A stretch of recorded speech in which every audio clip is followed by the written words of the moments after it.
from the News Channel 8 studios, Let's Talk Live with your hosts, Natasha Barrett and Doug McElway. Countless books have been written about the differences between men and women. Or women. There's a big dividing line between the two of us here. There's a new study out, you may have heard about it. It said it could prove even more when it comes to love if you just look at cars and how men and women treat their cars. Well, Jess McCann is here to talk about why men and women fall out of love with their cars sooner rather than later when it comes to men, a little bit longer for women. But this is symptomatic. Welcome, by the way, Jess. Thank you. Symptomatic of the way we look at relationships in general, isn't it? Oh, yeah. So Lease Trader contacted me, and if, for anyone who doesn't know about Lease Trader, it's an online marketplace that helps people get out of their leases and put other people into the lease without putting down a down payment.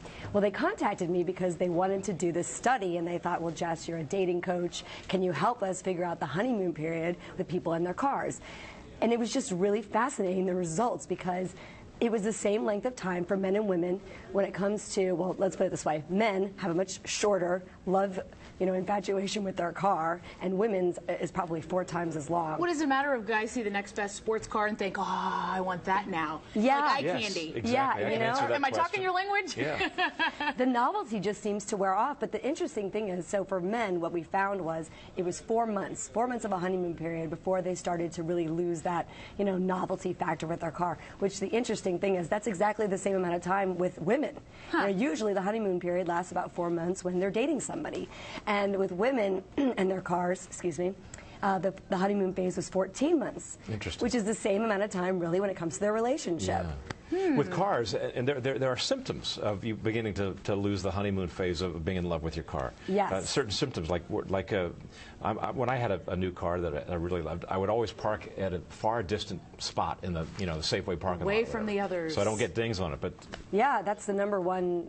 But when you lose interest, then you don't mind parking in your car. In among all the other cars. Right? Absolutely, that's for guys. For guys, I think the number one was when you stop parking at the other end of the parking lot, just because you don't want to park around someone else. But as men start to lose that that novelty factor, they don't want to cross the parking lot. They don't want to put the effort in, which is the same thing with the relationship, right? They don't want to. They get lazy.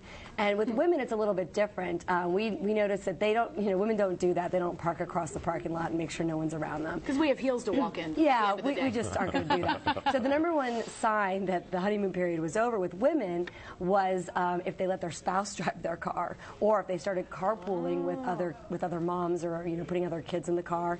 So the symptoms were very different between men and women. There's always that time period of you're not going to eat in your car, and then you do. Or the first time you drop a French fry or something and it goes down under there, do you care? Are you going to go get it? I think that's also a good sign of when you eat in your car, or maybe when girls put on their makeup. Yes, those were another two. Or the car, if you eat in the car, and if you smoke in the car, which I don't know if anybody really, that's obviously pretty dangerous, but smoking in the car was definitely on the list of things that pretty much are symptomatic of losing the honeymoon phase with your car. This is interesting, though. Talk about, not about cars now, but just the honeymoon phase and when people begin to sort of lose that really star-struck image of their significant other, that, at that point at which Cupid's arrow wears off. Because that's a very real phenomenon. That Cupid's arrow effect is really just hormones run amok, right? Yeah, I just think it's so interesting that women can stay in that honeymoon phase for 4 times as long as a guy can, which, there's obviously things that you can do to keep a guy interested, but there's not really much you can do about keeping your car interesting to you. Well, yeah. Why does a woman stay in the honeymoon phase longer? What's going on?